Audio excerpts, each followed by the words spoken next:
Continuando a nossa exposição do Salmo 50, encerrando, a exposição do Salmo 50, abra sua Bíblia, por favor, neste Salmo, os versículos 22 e 23. Salmo 50, 22 e 23.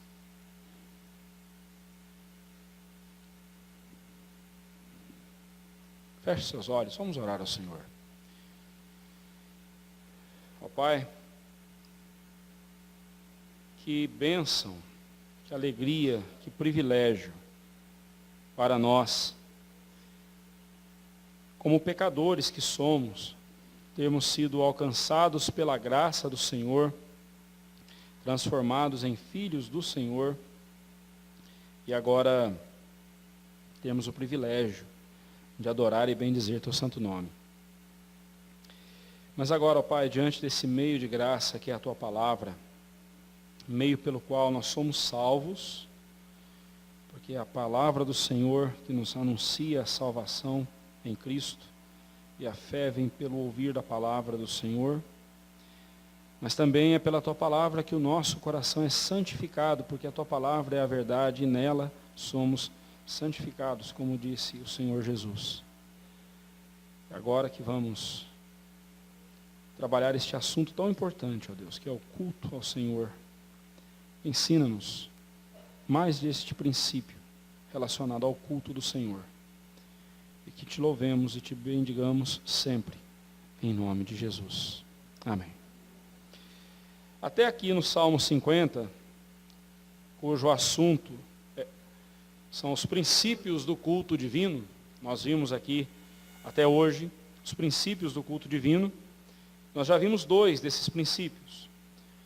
Nós já mostramos para os irmãos que Deus, Ele prescreve em sua palavra a forma como Ele quer ser adorado, a forma como Ele tem de ser adorado, e nós não podemos ficar inventando coisas além do que Ele já prescreveu em sua palavra.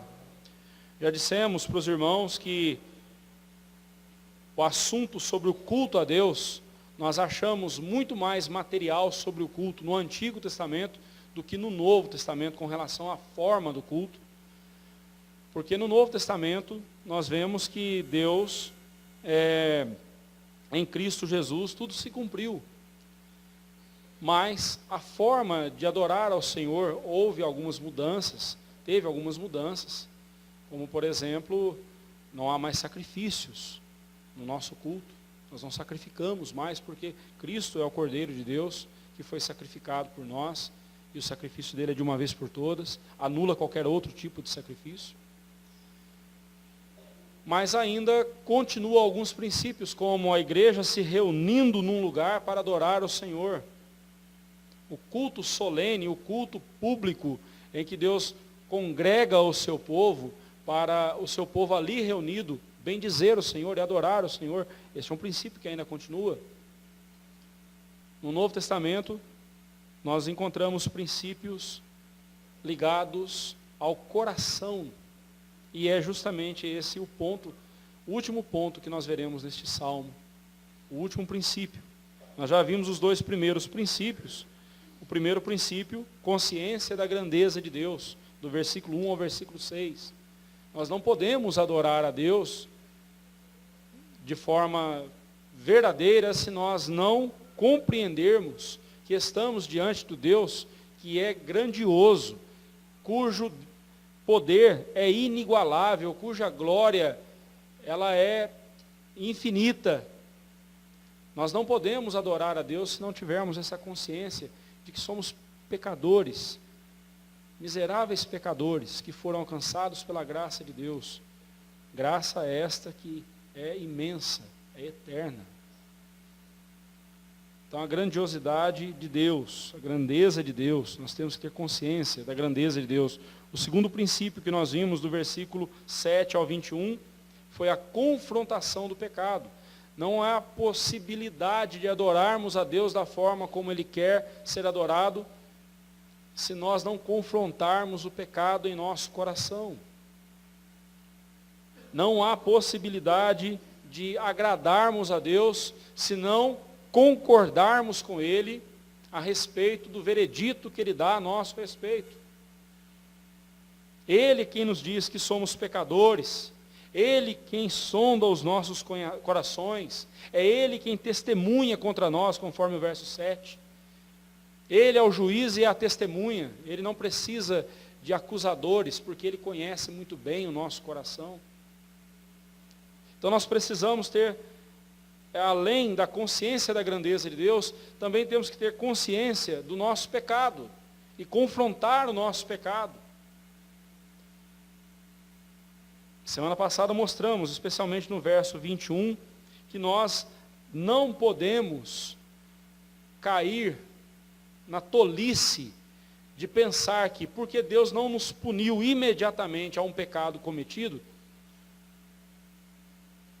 o fato dele não nos ter punido imediatamente não quer dizer que Deus não se importou com o pecado que cometemos.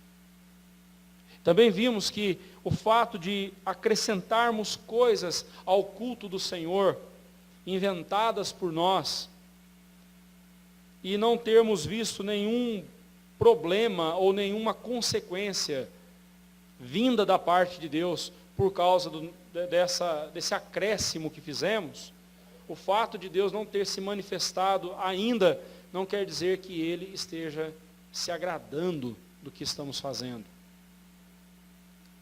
Nós vimos isso no verso 21. Tens feito estas coisas e eu me calei. Pensavas que eu era teu igual, mas eu te arguirei e porei tudo à tua vista. Não é porque Deus está sendo paciente conosco que significa que Deus afrouxou no seu caráter, se tornou mais brando para com o nosso pecado. Não, nós precisamos confrontar o pecado com severidade em nosso coração, porque o nosso pecado, ele nos afasta de Deus. Nosso pecado entristece a Deus, interrompe a nossa comunhão com Ele. Por fim, hoje nós veremos o terceiro princípio, que é conversão sincera. De nada adianta eu contemplar a grandeza de Deus, contemplar a minha pequenez, a minha pecaminosidade, e não houver nenhuma mudança, e não ocorrer nenhuma mudança em meu coração.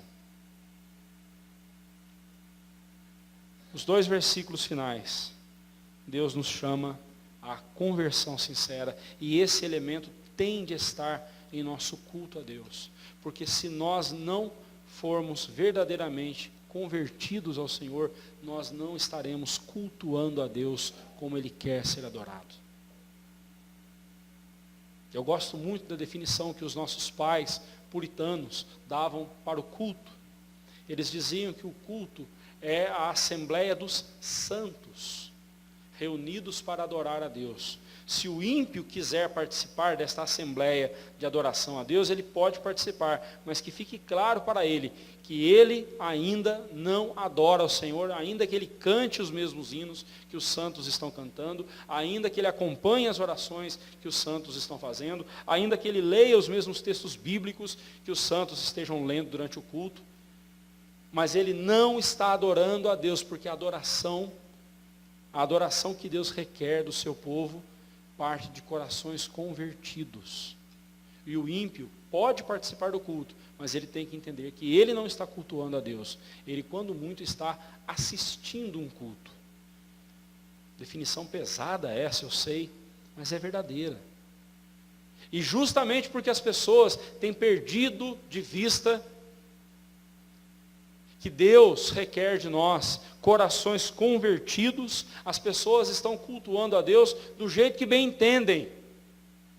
Inventam coisas no culto do Senhor. E a bem da verdade, o culto não é para Deus, o culto é para elas mesmas, porque é elas que querem se sentir agradadas no seu culto. Elas que querem sentir-se, ao sair da igreja, sair dizendo que eu fui hoje abençoado, a bem da verdade eu fui afagado no meu ego. E confundem afago no ego com bênção. É impossível alguém que tenha consciência da grandeza de Deus não ter consciência do seu pecado. E justamente por isso, essa pessoa volta-se para Deus, converte-se ao Senhor. Olha o que diz o verso 22 e 23. Deus nos diz isso. Considerai, pois, nisto, vós que vos esqueceis de Deus, para que não vos despedace, sem haver quem vos livre. O que me oferece sacrifício de ações de graça, esse me glorificará. E ao que prepara o seu caminho, dar-lhe-ei que veja a salvação de Deus. Vamos lá. Nesses 2 versos finais, Deus nos chama ao arrependimento e nos concede a oportunidade de nos convertermos a Ele. Mas essa conversão tem que ser sincera e obediente. Não é apenas um formalismo religioso, não é apenas um ritualismo, mas é uma conversão sincera. A conversão de um coração que, ao olhar para Deus, ao olhar para si, vê um contraste imenso. Vê os opostos. Deus é santo e eu sou pecador. Deus é glorioso e eu sou um miserável pecador. Mas aí então, eu me volto para Deus, porque Deus estende os seus braços de misericórdia e me diz: considerai, pense no que eu vou lhe dizer. Deus nos chama ao arrependimento, Deus nos chama à conversão, a nos arrependermos dos nossos pecados. Constantemente nós temos que avaliar nosso coração e arrependermos-nos dos nossos pecados. Não é algo que você e eu fazemos uma vez na vida e pronto. Constantemente temos que abandonar nossos pecados e voltarmos para Deus. Misericordiosamente, Deus chama os pecadores e lhes diz: considerai, pois, nisto, vós que vos esqueceis de Deus. Ele não está falando aqui para pessoas que simplesmente estão andando certinho na presença dele, porque o tempo todo nós estamos nos esquecendo de Deus. O tempo todo o nosso coração nos engana, o tempo todo nós nos afastamos do Senhor, nós nos esquecemos dele.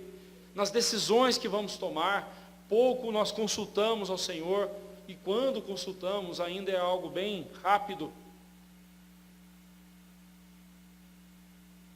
Nós fazemos planos, e quando muito apresentamos para Deus dizendo: Senhor, assina embaixo. Como se eu fosse fazer uma viagem e eu pegasse um cheque em branco e desse para você assinar dizendo: assina embaixo e depois eu preencho o valor. Não é assim, meus irmãos. Não é assim que funciona.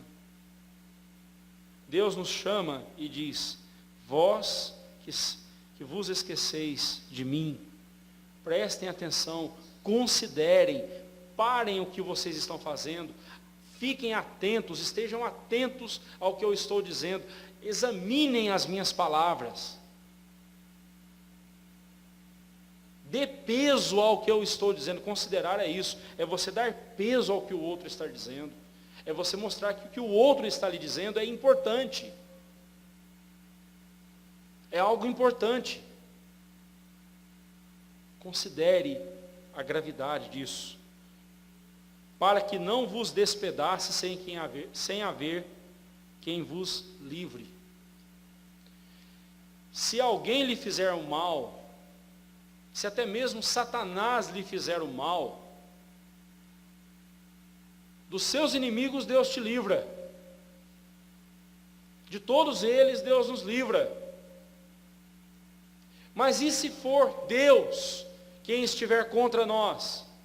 E se for Deus quem estiver fazendo a ferida em nós, por causa da nossa rebeldia, por causa do nosso pecado?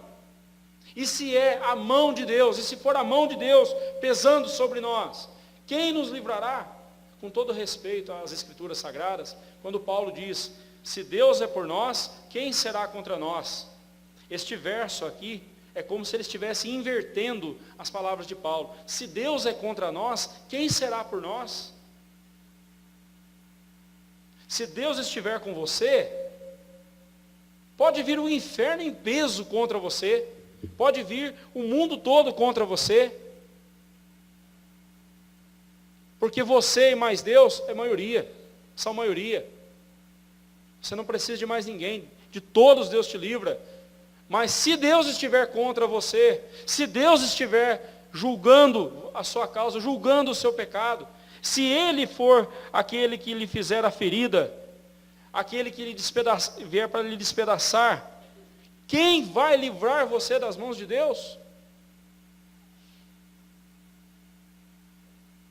E aí, meus irmãos, nós vemos que quando pensamos na pessoa de Deus, nós também devemos ter em nosso coração profundo temor.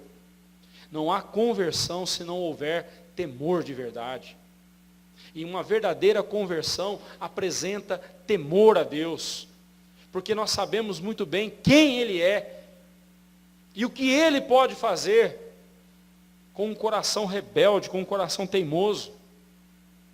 Não há quem nos livre da mão do Senhor. Aí a gente entende por que Jesus Cristo morreu na cruz. Aí agora a gente consegue entender um pouco por que Jesus Cristo morreu na cruz.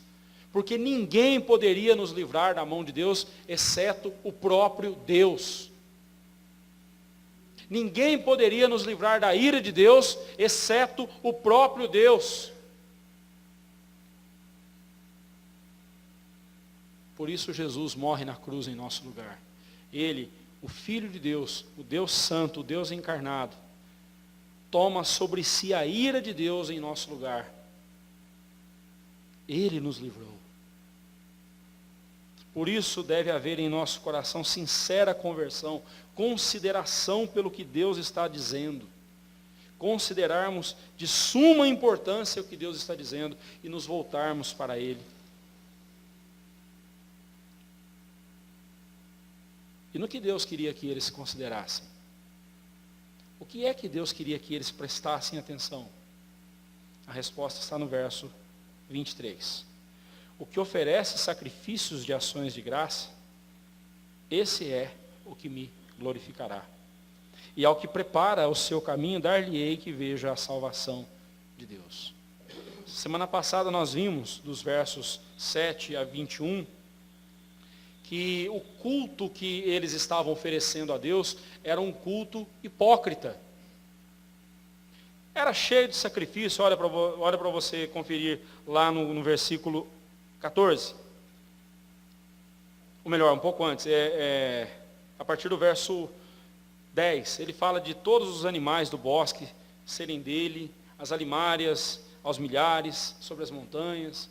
Se ele tivesse fome, ele mesmo pegaria esses animais e faria ali uma refeição com eles, porque tudo é dele. Mas ele não precisa disso. E então Deus condena o culto desses homens, que apesar de ter todo o formalismo, de ter todos os adereços e apetrechos de um culto, mas era um culto fingido, um culto hipócrita, um culto em que o coração deles não era convertido de fato. Era algo só para eles mesmos, algo só para agradar a consciência deles. E meus irmãos, esse é um perigo que nós corremos o tempo todo, de fazermos as coisas para Deus só para aplacar a nossa consciência. Bem, eu vou na igreja hoje, porque afinal de contas, aí se eu não for durante a semana, está tudo bem. Bem, eu vou no dia da Santa Ceia, porque se no restante do mês não der para ir, não tem problema. Pelo menos eu fui no dia da Santa Ceia. Não é isso que Deus quer de nós, irmãos. Deus quer de nós que nós tenhamos prazer em adorá-lo. E não somente sentir prazer em Deus, mas ter em Deus a nossa única fonte de prazer.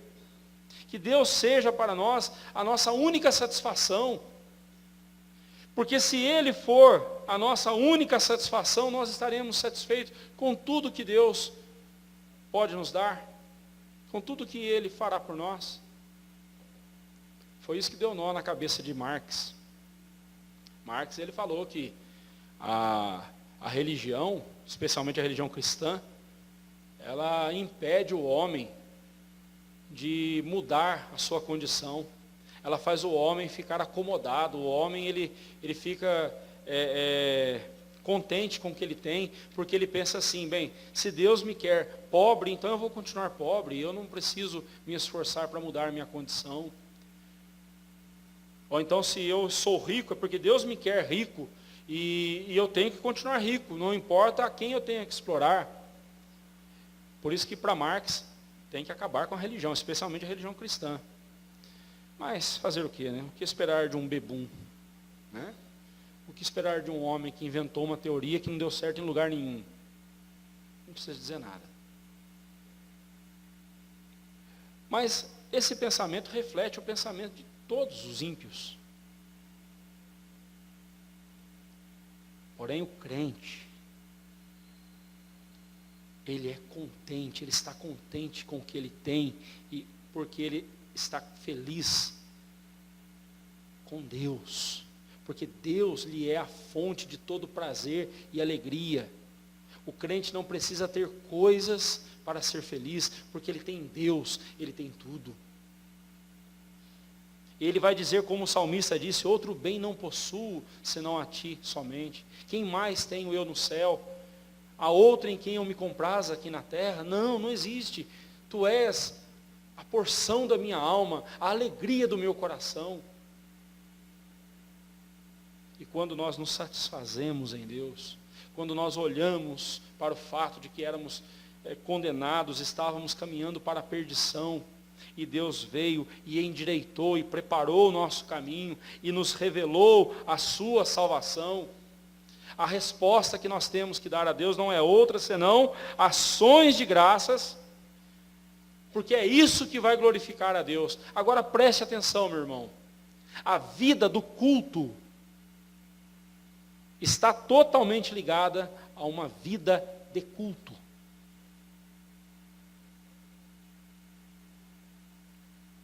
Volta e meia você já ouviu que os cultos na igreja presbiteriana são cultos frios. A igreja presbiteriana é uma igreja morta, a igreja presbiteriana é uma igreja fria, não é mesmo? Cansei de ouvir isso. Sorveterianos, assim nos chamavam, né? E nos chamam, sorveterianos. Aqui não tem fogo. Que bom, eu não sou bombeiro, quem que apagaria o fogo, né? Mas a nossa igreja não tem fogo, a nossa igreja não tem unção, né?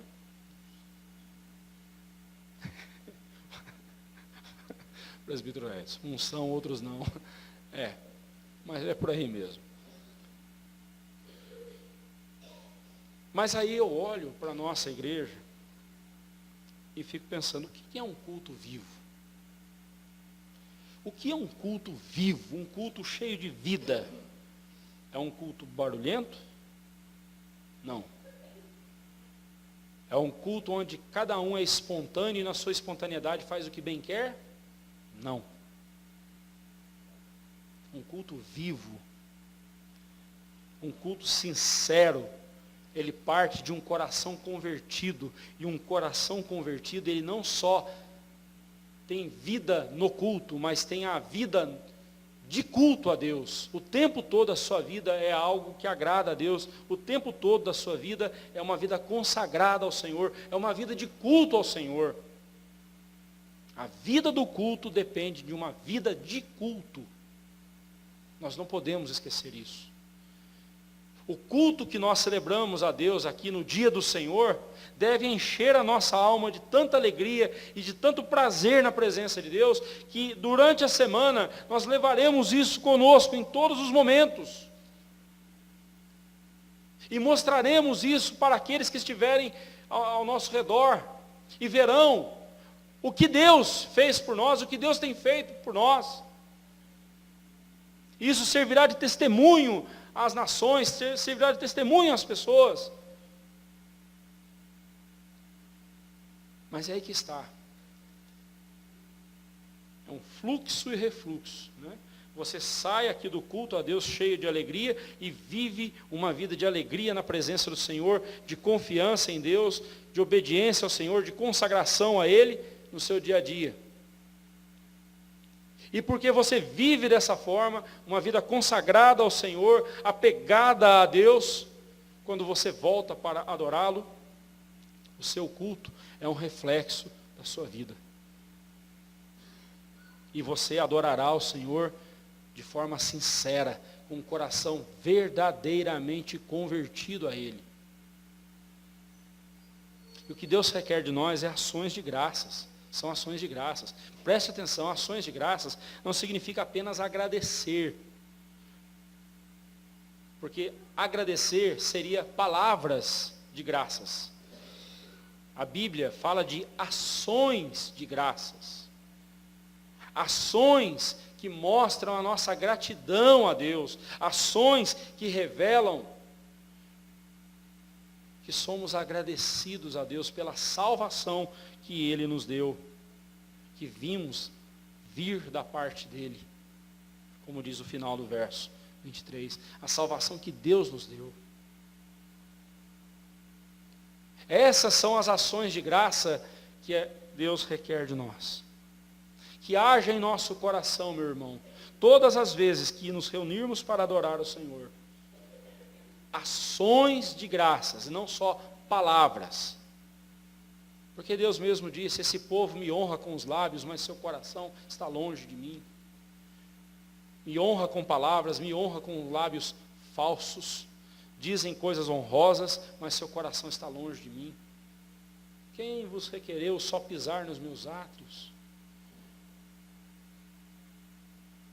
Quem mandou você aparecer aqui desse jeito? Pesado, não é mesmo?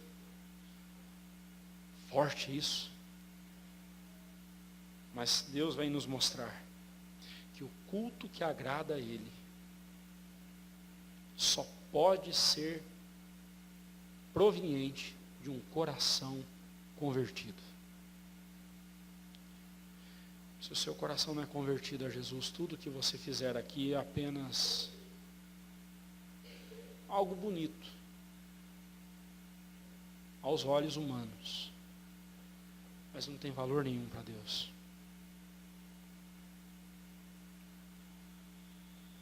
Se aqui dizemos algo e durante a semana, durante o nosso dia a dia, estamos apegados ao pecado, e não confrontamos o pecado como nós vimos semana passada, não confrontamos o pecado em nosso coração, significa que nós não temos nenhuma consciência da grandeza de Deus.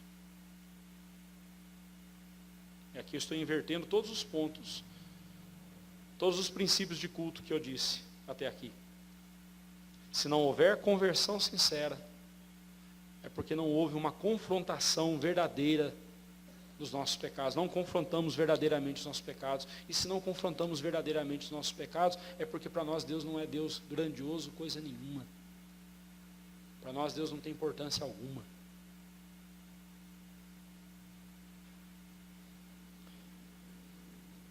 Deus é paciente e longânimo. Por isso é que Ele diz aos pecadores, considerai nisto.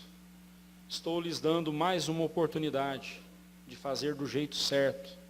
As oportunidades anteriores você estragou, você jogou tudo fora. Faça do jeito certo agora. Considere. Ele sempre concede ao pecador a oportunidade de arrepender-se dos seus pecados e voltar-se para Ele arrependido e convertido de fato. Mas sua paciência tem limite. E aqueles que zombam de sua paciência devem se lembrar que Ele, quando executa o seu juízo, vem para despedaçar, sem que haja alguém para livrar o pecador de suas mãos. Um dia Ele vem acertar contas.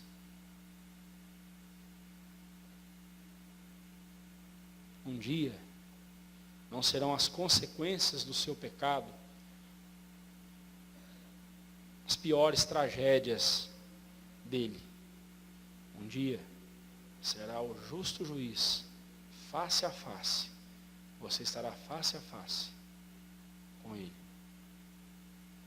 ajustando contas. Se isso não trouxer ao nosso coração um profundo senso de temor, é sinal de que o nosso coração não é convertido de fato.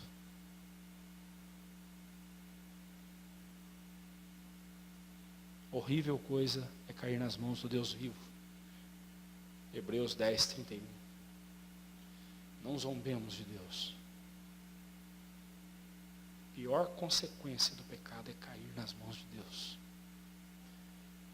E ver Deus pesando a mão, despedaçando, sem ter quem nos livre do seu julgamento. Não existe bênção maior também do que a conversão. A conversão sincera. Só pode receber a salvação de Deus aquele que se voltar arrependido, clamando por sua misericórdia. Este rende a Deus o culto que ele requer para si. Aquele que se volta arrependido para Deus, clamando pelo seu perdão e pela sua salvação, já está prestando o culto que Deus quer e requer de nós. Porque Ele requer de nós que o reconheçamos como nosso Salvador, como nosso Redentor misericordioso. Concluindo, irmãos, concluindo aqui os 3 últimos sermões. O culto que agrada a Deus é prescrito por Ele próprio. Nossa adoração aqui, enquanto igreja, é apenas um resumo do que será na vida eterna. É apenas um relance do que será na vida eterna. Mas também a nossa adoração aqui no templo, semanalmente, é apenas um resumo do que deve ser a nossa vida no dia a dia. Comportemo-nos no nosso dia a dia da forma como nós nos comportamos aqui.